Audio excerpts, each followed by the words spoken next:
Today our topic of discussion will be wound. Though it is a very brief discussion, so we will strictly confine to the basics of wound and a few part of wound healing. So what are the questions that can come mainly in the undergraduates, maybe in the postgraduates, because take an account of these. These are three questions which you can face. Number one, define and classify wound. Write in details about wound healing and factors affecting wound healing and describe the biological process of wound healing. Now, the first two questions are mainly dealt with undergraduate students, and the last one may be faced by the postgraduate students. Though there are other questions from wounds in the postgraduate students, which I will take on in other classes when I start about postgraduate classes. So these are the three questions which are very often come in mainly in the undergraduate students exam, and the last question can also come in the postgraduate exam. And the basics of wound healing should be known to all. First, what is the definition? Wound can be defined as an injury usually involving division of tissue or rupture of the integument or mucous membrane due to external violence or some mechanical agency rather than disease. So this is the definition of wound. Next, what is the classification of wound? There are various types of classification. For writing an answer, you have to summarize all the thing in classification. So general wounds are classified as being superficial, where there is only epidermis is lost. Then partial thickness involves the epidermis and dermis, and lastly full thickness, which involves the dermis, subcutaneous fat, and sometimes bone. Now, according to the level of contamination, a wound can be classified as clean wound, where a wound made under sterile conditions where there are no organisms present in the wound, and the wound is likely to heal without any complication. That is clean wound. Next is contaminated wound, where the wound is as a result of accidental injury where there are pathogenic organisms and foreign bodies in the wound. Next, infected wound, where the wound has pathogenic organisms present and multiplying, showing clinical signs of infection where it looks yellow, oozing pus, having pain and redness. Last is colonized wound, where the wound is chronic one and there are a number of organisms present and are very difficult to heal, as in case of bed sores. So these are the classification. Again, wound can be classified as open wound and closed wound.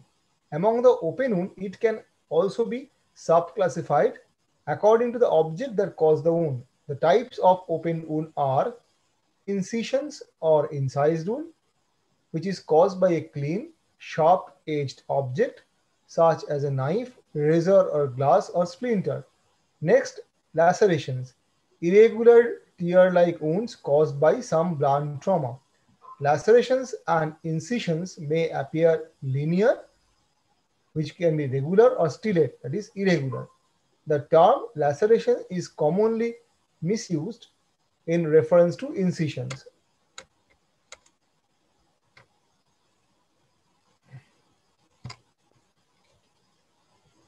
Abrasions or grazes, superficial wounds in which the topmost layer of the skin is scraped off. Abrasions are often caused by a sliding fall onto a rough surface. Avulsions, injuries in which a body structure is forcibly detached from its normal point of insertion, a type of amputation where the extremity is pulled off rather than cut off. Puncture wounds caused by an object puncturing the skin, such as splinter, nail, or needle. Next is penetration wound or penetrating wounds caused by an object such as a knife entering and coming out from the skin. Gunshot wounds caused by a bullet or similar projectile driving into or through the body. There may be two wounds, one at the site of entry and at the site of exit, generally referred to as through and through. So these are different types of open wounds. Next, We can again classify closed wounds, though they have fewer categories as compared to open wounds, but are just as dangerous as open wounds.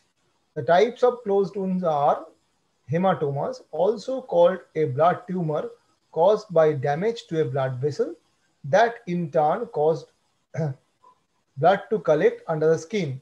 Hematomas that originate from internal blood vessel pathology are petechiae, purpura, and ecchymosis. The different classifications are based on size.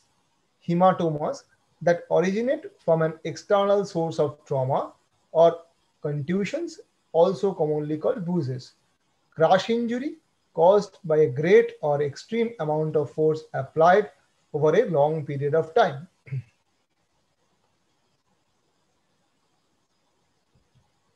Now, how can we classify surgical wounds? This should be remembered by also postgraduate students because these classification can be asked in the Viva table also.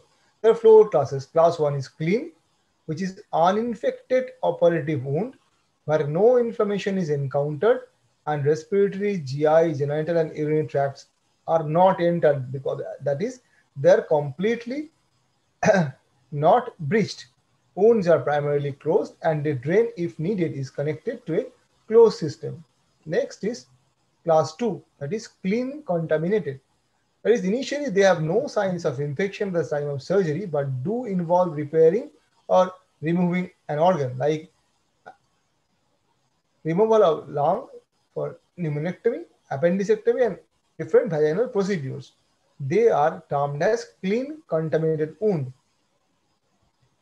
Class 3 is contaminated, that is open, fresh, accidental wound from surgery with a major break in sterile technique or gross spillage from GI tract, incisions in which acute non-purulent inflammation is encountered, including necrotic tissue without evidence of purulent discharge, such as dry gangrene.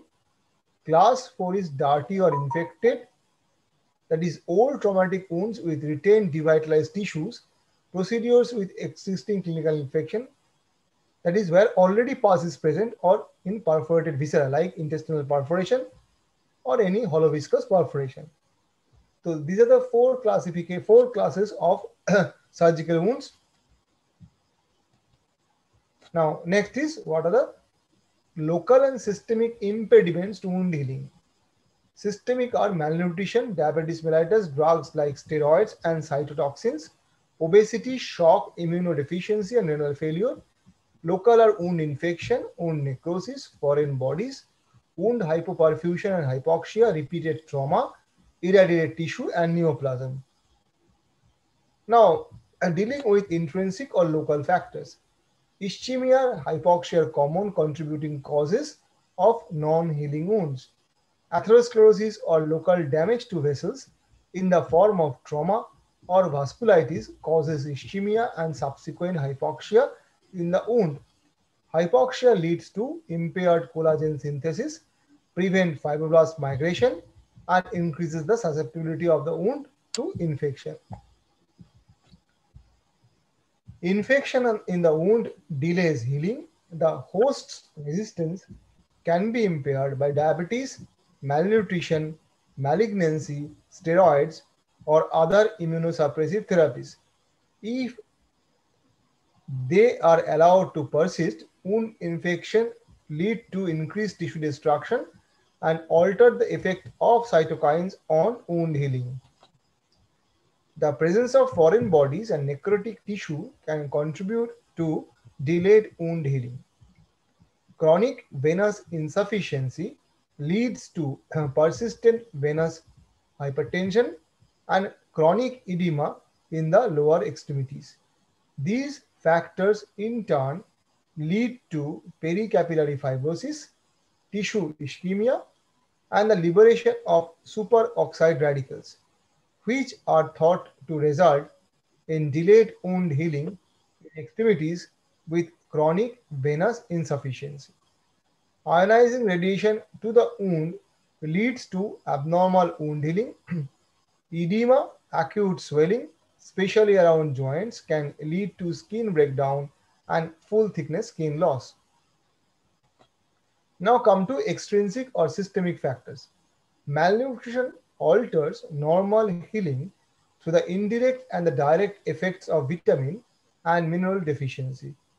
An example is a patient with clinical or subclinical scurvy, that is vitamin C deficiency.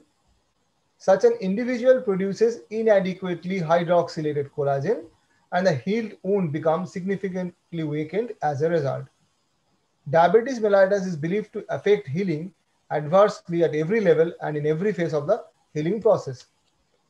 Steroids and anti-neoplastic drugs can markedly diminish the speed and quality of the healing process. Vitamin A seems to cause a partial reversal of the detrimental effects of steroids on healing. Smoking contributes to delayed wound healing by causing cutaneous vasoconstriction, decreasing the oxygen carrying capacity of hemoglobin, and contributing to atherosclerosis. Collagen vascular disease are often accompanied by a vasculitic component which needs to be controlled before healing can begin. Cleaning agents such as chlorhexidine gluconate or povidone iodine or chemicals may impair wound healing by affecting cell migration. Repetitive trauma, intentionally or otherwise, from shearing or pressure forces often leads to a failure in healing. Wound areas over pressure points often require stabilization of the overlying skin envelope with external tapping or splinting.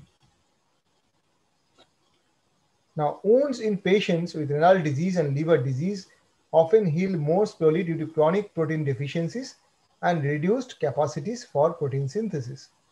Hematopoietic disorders, sickle cell disease, with its high incidence of ankle wounds and leucoplastic and granulomatous processes, and mycosis fungoides are associated with poorly healing wounds. Maximal medical treatment for the underlying disorder is needed to effect meaningful healing.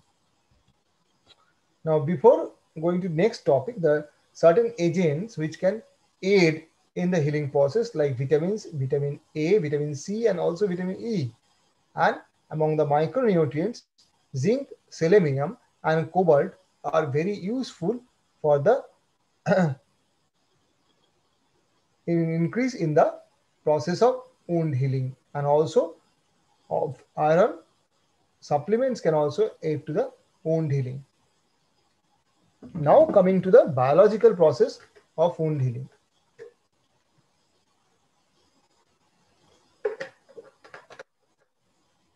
Wound healing is an intricate process where the skin or other body tissue repairs itself after injury. In normal skin, the epidermis and dermis form a protective barrier against the external environment. When the barrier is broken, an orchestrated cascade of biochemical events is quickly set into motion to repair the damage. The process is divided into predictable phases: blood clotting, inflammation, the growth of new tissue, that is proliferation, and the remodeling of tissue like maturation. Sometimes blood clotting is considered to the part of the inflammation stage instead of its own stage. So hemostasis or blood clotting. Within the first few minutes of injury, platelets in the blood begin to stick to the injured tissue. This activates the platelets, causing a few things to happen. They change into an amorphous shape, more suitable for clotting, and they release chemical signals to promote clotting. This results in the activation of fibrin, which forms a mesh and acts as glue to bind platelets to each other. This makes a clot that serves to plug the break in the blood vessel, slowing or preventing further bleeding. Next phase is inflammatory phase or inflammation. During this phase, damaged and dead cells are cleared out, along with bacteria and other pathogens or debris. This happens through the process of phagocytosis, where white blood cells eat debris by engulfing it. Platelet-derived growth factors are released into the wound that cause the migration and division of cells during the proliferative phase. Next, proliferation, that is growth of new tissue. In this phase, angiogenesis, collagen deposition, granulation tissue formation, epithelialization, and wound contraction occur.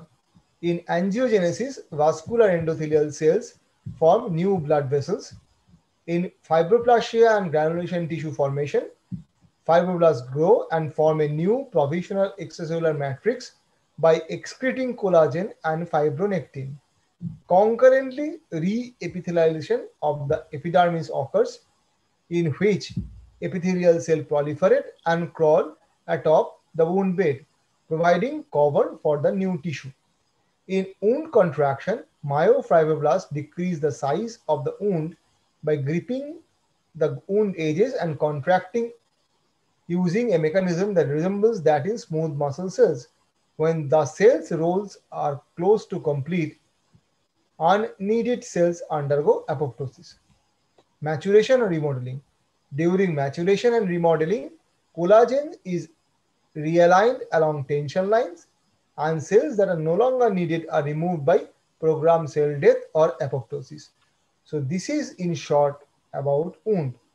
In relation to wound, there are some questions you may have to answer. Number one, different type of wounds, that is bed sores, pressure sores, diabetic foot, venous ulcer, and also different type of necrotizing function. These are the questions you can be asked in your exam,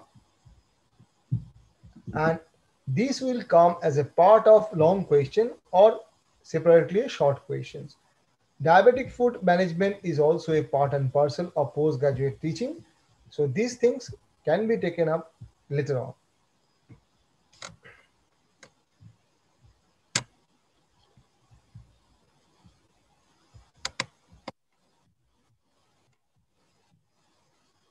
So this is conclude our talk today.